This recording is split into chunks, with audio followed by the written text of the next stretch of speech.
नमस्कार मंडळी, मी छाया आपल्या सर्वांचं आपल्या आणखीन एका नवीन व्हिडिओमध्ये अगदी मनापासून स्वागत करते।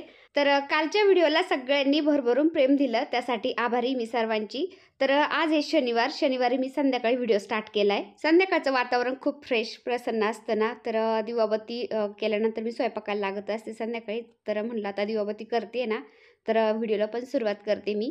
तर तुळशीजवळ असं मी संध्याकाळी शुभं करोति कल्याणम आरोग्य धन संपदा शत्रुबुद्धी विनाशाय दीपज्योती नमस्तुते असं म्हणते। आणि त्यानंतर मग जे शमीचं झाड आहे ना तुळशीच्या पलीकडून, तर त्याला पण मी दिवा रोज लावत असते। शनिवारी तर आवर्जून लागल्याच जातो म्हणा, पण तसं पण तुळशीला दिवा लावते ना रोज संध्याकाळचं मी।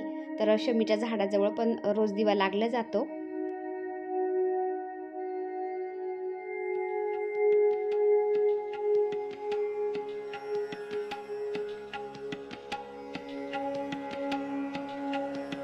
तर आम्ही पाठीमागच्या रविवारी शनी शिंगणापूरला गेलो होतो ना, तर शनी शिंगणापूरवरून आम्ही नजरबट्टू आणलाय घराला लावण्यासाठी।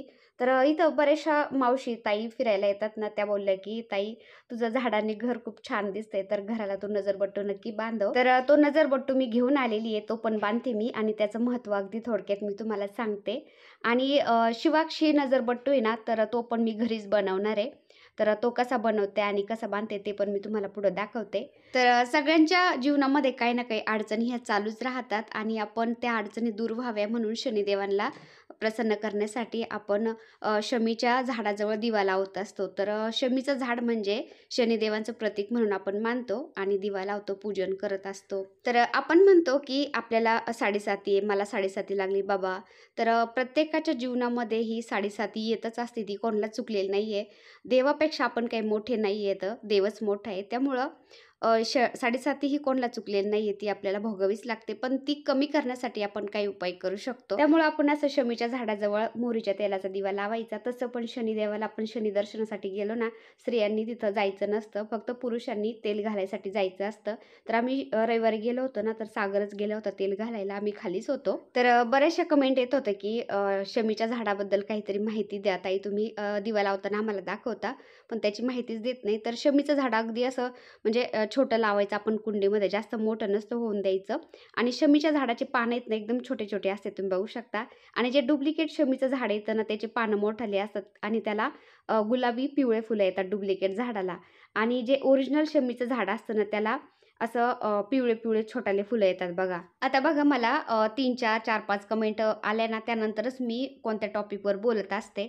तर काही लोक आता जे मानत नाही ना, ते बोलतात की काही पण सांगती वगैरे।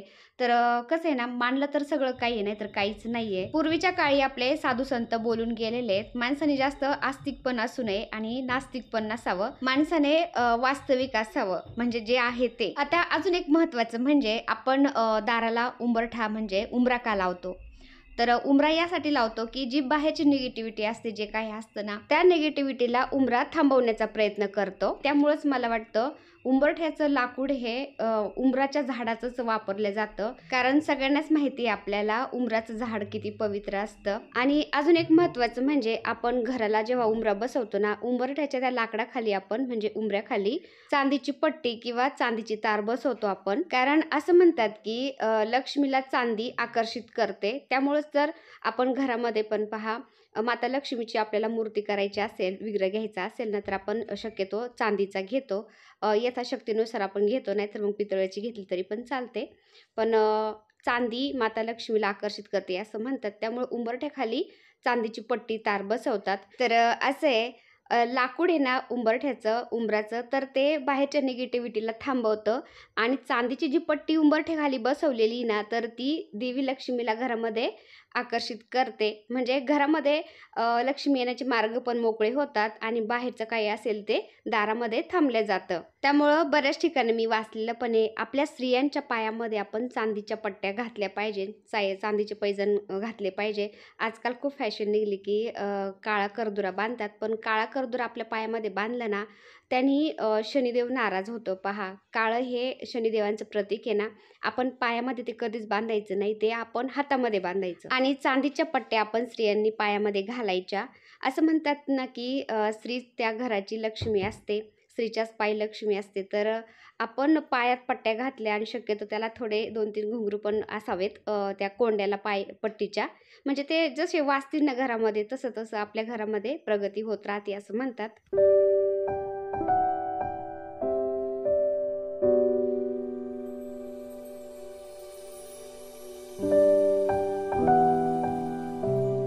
आणि शनी शिंगणापूरवरून मी तुम्ही बघू शकता हा नजरबट्टू आणलाय. तर उंबरठ्याच्या वरती म्हणजे दाराच्या वरती मी कवळं बांधलेलं आहे. कवड्याचं तोरण पण बांधलेलं आहे. पण तरी पण इथल्या ताई मावशी फिरायला येतात ना, त्या खूप आग्रह करून सांगत होते, की माझ्या चांगल्यासाठी सांगत होत्या त्या ना, "छाया घराला नजरबट्टू बांधून घे." तर अनिशा मी गेलेच होते शनी शिंगणापूरला. तर तिथं नजरबट्टू असे मिळतात. तर एक घेऊन आले मी. तर ह्या नजरबट्टूला मी नाही मानत बरं का, पण सगळ्या सांगत होत्या ना, त्यामुळे मी बांधते आता. आणि शिवाक्षी नजरबट्टू ते मी त्याला मानते. तर ते शिवाक्षी नजरबट्टू मी घरीच बनवणार आहे पुढं. तुम्हाला दाखवते मी तो कसा बांधलाय आणि कसा बनवलाय आणि कसा बांधलाय. तर तो पण मी घरीच बनवणार आहे शिवाक्षी नजरबट्टू. आणि दोन्ही पण नजरबट्टूचं मी तुम्हाला अगदी शास्त्रानुसार महत्त्व पण सांगते. तर नजरबट्टू म्हणून आपल्या घराला ही राक्षसासारखी आकृती आपण लावतो ना, तर ही आकृती म्हणजे महादेवांचीच रचना आहे. तर अशी कहाणी मी ऐकलेली आहे, की घमंडी राक्षस जलंधर आहे ना, त्याला वाटलं की मी जे पाहिजे ते हासिल करू शकतो. असुर राक्षस जलंधरने एकदा काय केलं, राहूच्या माध्यमातून म्हणजे राहूकडे जलंधरने निरोप पाठवला, की महादेव पार्वतीच्या लायक नाहीयेत. पार्वतीला तुम्ही जलंधरला सोपवून द्या. राहूने जलंधरचा निरोप महादेवांना सांगितला. तर महादेव ते ऐकून खूप क्रोधित झाले आणि महादेवांचा तिसरा डोळा उघडला त्यावेळेस. आणि महादेवांच्या तिसऱ्या डोळ्यातून खूप जास्त प्रमाणामध्ये ऊर्जा बाहेर निघली. म्हणजे आगीचे गोळे निघले. त्याच्यातून एक वेगळाच राक्षसाच्या आकृतीसारखा प्राणी तयार झाला आणि त्यांनी लगेच राहूला खाण्याचा प्रयत्न केला. महादेवांच्या समोरच राहू होता. तर त्या राहूला खायला लागला तो प्राणी. राहूने महादेवांना माफी मागितली आणि मला याच्यापासून वाचवा असं म्हटले. तर महादेवांनी त्या राहूला माफ केलं. आता महादेवांनी राहूला तर माफ केलं. त्या राक्षसापासून महादेवांनी वाचवलं राहूला. पण आता तो प्राणी महादेवांना म्हणला, की माझी भूक मिटवण्यासाठी मी काय खाऊ? तर महादेवांनी त्याला आदेश दिला, की तू स्वतःलाच खा, स्वतःचं शरीर खा. तर महादेवांच्या आदेशाचं पालन करत त्यांनी स्वतःला खायला सुरुवात केली. तर त्यांनी पाय खाल्ले, सगळं शरीर खाल्लं. फक्त त्याचे 2 हात आणि त्याचं तोंडच राहिलं होतं. तर त्यांनी पुन्हा विचारलं महादेवांना, "आता माझी भूक तर काही मिटली नाही, भूक काही भागवली नाही, अजून मी काय खाऊ आता?" तेव्हा महादेवांनी त्याला मनुष्य जातीचा वाईटपणा, लालच, ईर्ष्या, मोह आणि स्वार्थ हे खायला सांगितलं. तर त्या राक्षसासारख्या तोंडाच्या प्राण्यानी महादेवांना वचन दिलं, "मी मनुष्य जातीचं ईर्ष्या, लालच, मोह सगळं खाऊन टाकन." तर महादेवांनी प्रसन्न होऊन त्याला कीर्तिमुख हे नाव दिलं. आणि महादेवांचे मंदिर आहेत, जे काही मंदिरं आहेत ना, त्यांच्या मंदिराच्या वरती म्हणजे दरवाजाच्या वरती ते तोंड लावण्याचा आदेश दिला. म्हणजे तर कीर्तिमुख ह्या तोंडाची अशी कहाणी. त्यामुळं दरवाजाजवळ आपण हे नजरबट्टू हे कीर्तिमुख तोंड लावत असतो. आणि म्हणजे त्या मंदिरापासून नकारात्मकता दूर राहावी यासाठी तेव्हापासून सगळे लोकं हे तोंड आहे ना, कीर्तिमुख तोंड म्हणतात याला. तर ते राक्षसासारखं ते तोंड आपण नजरबट्टू म्हणून घराच्या म्हणजे दरवाजाच्या जवळ लावतो. आणि शिवाक्षी नजरबट्टू आहे ना, तर त्याच्याविषयी पण मी तुम्हाला पुढं सांगते आणि दाखवते पण मी कसा बनवलाय तो. आणि बऱ्याचशा म्हणजे 3-4 ताईंच्या कमेंट होते, की "ताई तुमच्या दरवाजाची डिझाईन आम्हाला दाखवा." तर म्हणलं चला बोलता-बोलता मी तुम्हाला दरवाजाची डिझाईन पण दाखवते. आणि शनिवारी किंवा अमावास्या पौर्णिमेला मी माझ्या घराची नजर कशी काढते ते पण मी तुम्हाला दाखवते आता. तर नारळ घेते मी, थोडंसं पाणी शिंपडते त्याच्यावरती, हळदी-कुंकू लावते, थोडासा कापूर ठेवते, भीमसेनी कापूर त्याच्यावरती. आणि घड्याळाचा काटा कसा फिरतो त्याप्रमाणे मी 3 वेळा नारळ फिरवते कापूर लावून. आणि 3 वेळा नारळ घरावरून फिरून झाल्यानंतर नारळ न्यायचा बाजूला थोडासा आउट साईडला न्यायचा आणि तो फोडायचा. आणि फोडल्यानंतर त्याच्यातलं पाणी पण प्यायचं नाही आणि नारळ पण खायचं नाही. थोडासा आउट साईडलाच फोडायचा म्हणजे ते नारळ फुटल्याला कोणी खाणार पण नाही आणि त्यावर कोणाचा पाय पण पडणार नाही.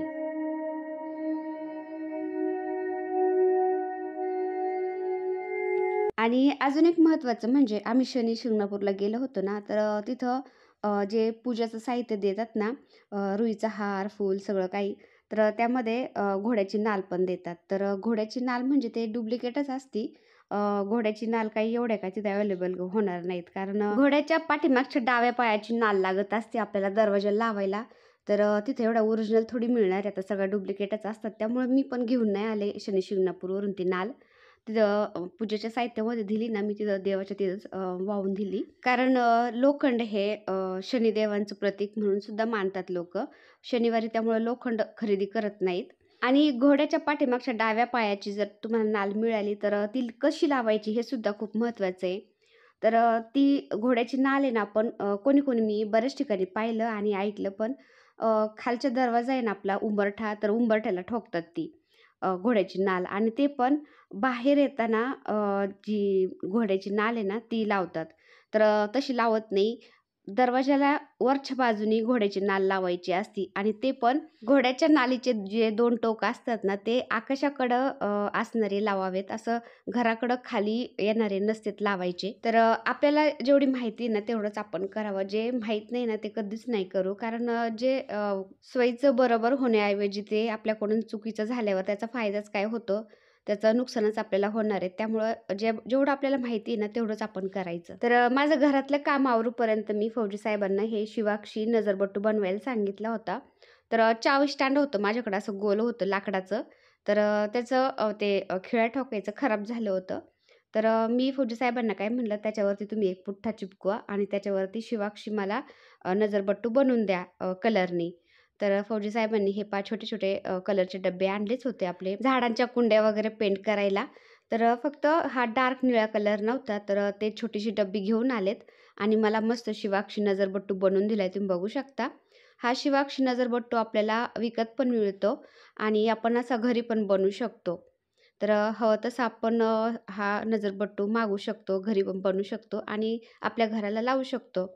तर फौजी साहेबांनी तुम्ही बघू शकता अगदी स्वस्तात मस्त घरच्या घरीच शिवाक्षी नजरबट्टू बनवलाय. तर शिवाक्षी नजरबट्टू म्हणजे महादेवांचा तिसरा डोळा मानला जातो. तर असं म्हणतात ना, की विषच विषाला मारतं.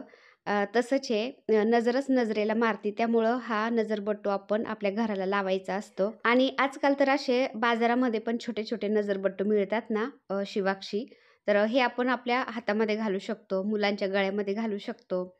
तर असं आहे मुलांना पण म्हणजे लहान मुलांना पटकन नजर लागते ना, तर त्यांना सुद्धा असं गळ्यामध्ये हातात बांधायचा नजरबट्टू. तर त्या दिवशी मी शनी शिंगणापूरला गेले ना, तिथून मी हे छोट्या मण्याचं ब्रेसलेट घेतलं नजरबट्टूचं, ते हातामध्ये घातलंय आणि हे पहा आता आपण घरीच हे शिवाक्षी नजरबट्टू बनवलाय. चावी स्टँड होतं हे गोल-गोल लाकडाचं. तुम्ही बघू शकता किती छान डिझाइन होती त्याला. पण ते थोडंसं खराब झालं होतं, त्यामुळे ते तसंच पडलेलं होतं ना, तर एक साईडकडून त्याला मी असा पुठ्ठा चिपकवलाय आणि त्याच्यावरती फौजी साहेबांनी मस्त हे शिवाक्षी नजरबट्टू मला बनवून दिलाय कलरने. तुम्ही बघू शकता एकदम असं विकत आणल्यासारखंच वाटतंय ते. तर ऑनलाईन मिळतं आपल्याला हे नजरबट्टू, पण घरी बनवलंय आपण. आणि मी ओंकारेश्वरला गेले होते ना, तिथून नजरबट्टूचं हे ब्रेसलेट घेतलं होतं मी, पण त्याचे मणी खूप मोठाले होते. त्यामुळे मी आता ह्या नजरबट्टूला लावते ते ब्रेसलेट आणि छोट्या मण्याचं त्या दिवशी मी शनी शिंगणापूरवरून घेतलंय ना, ते हातामध्ये घातलंय. तर हे पहा हे नजरबट्टूला मी आता नजरबट्टू ब्रेसलेट लावते ना, खूप भारी वाटतंय.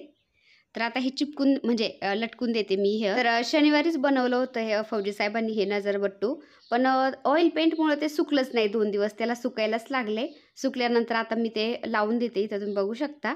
तर अशा गोष्टींना कोणी मानतं, कोणी मानत नाही. तर जिथं पॉझिटिव्हिटी असते, तिथं निगेटिव्हिटी असतेच ना. जिथं चांगल्या मताची लोकं असतात, तिथं वाईट मताची पण असतात. कारण जिथं मला इतक्या चांगल्या कमेंट येतात ना, भरभरून ताई मला प्रेम देतात. छान-छान कमेंट करतात. पण एखादा व्यक्ती असा असतो ना, तो निगेटिव्ह कमेंट करतोच. तर असं आहे, जिथं पॉझिटिव्हिटी असते, तिथं निगेटिव्हिटी असतेच. जिथं देव होते, तिथं राक्षस पण होतेच. तर असं आहे, नाण्याचा दुसरा भाग पण असतोच. त्यामुळं आपण थोडंफार का होईना याच्यावर विश्वास ठेवायचा असतो. तर मी Facebookला रील टाकत असते, Instagramला पण टाकत असते. तर इतक्यात बऱ्याचशा ताई Facebookच्या आणि Instagramवरून आपल्या YouTube फॅमिलीमध्ये आलेले आहेत. तर त्यांच्या कमेंट येत होत्या, की "ताई तू काय-काय करते तुझ्या घरासाठी? आम्हाला पण दाखव, सांग." तर बऱ्याच कमेंट होत्या. त्यामुळे म्हणलं चला तुम्हाला पण दाखवून म्हणजे दाखवावा आणि सांगावा. तर गणपती बाप्पा आणि इकडं महादेवांचाच अंश म्हणजे इकडं नजरबट्टू आणि आपला शिवाक्षी नजरबट्टू म्हणजे महादेवांचा तिसरा डोळा. तर इथं मी नजरबट्टू लावलाय शिवाक्षी नजरबट्टू तुम्ही बघू शकता. गुड मॉर्निंग सर्वांना. तर आज आहे शिवजयंती. तर तुम्हाला सर्वांना शिवजयंतीच्या खूप खूप शुभेच्छा. तर शनिवारी नजरबट्टू तयार झालेला मी आज लावलाय. 2 दिवस लागले त्याला व्यवस्थित सुकवायला. ऑइल पेंट होता ना तो व्यवस्थित सुकतच नव्हता. तर आज लावला मी आणि काल मी व्हिडिओ टाकला नाही. काल व्हिडिओच झाला नाही माझ्याच्यानी. तर परवाचा जो व्हिडिओ टाकला होता ना मी, तर त्या व्हिडिओच्या बऱ्याचशा कमेंट बाकी आहेत रिप्लाय द्यायचे. तर ताईंनो, कधी-कधी असं कामं येतात ना, तर वेळच मिळत नाही. आज थोडासा वेळ काढून मी सगळ्या कमेंटचे रिप्लाय देण्याचा प्रयत्न करेन. तर असं कधी-मधी कमेंटचा रिप्लाय द्यायला उशीर झाला ना, प्लीज ताई, मावशींनो आणि माझ्या मैत्रिणींनो, प्लीज मला समजून घेत जा. तर आज मी कमेंटची रिप्लाय देईन. तर चला, आजचा व्हिडिओ मी इथंच एंड करते. आता व्हिडिओ आवडला असेल तर एक लाईक करा. चॅनलवर नवीन असाल तर प्लीज आपल्या चॅनलला सबस्क्राईब पण करा.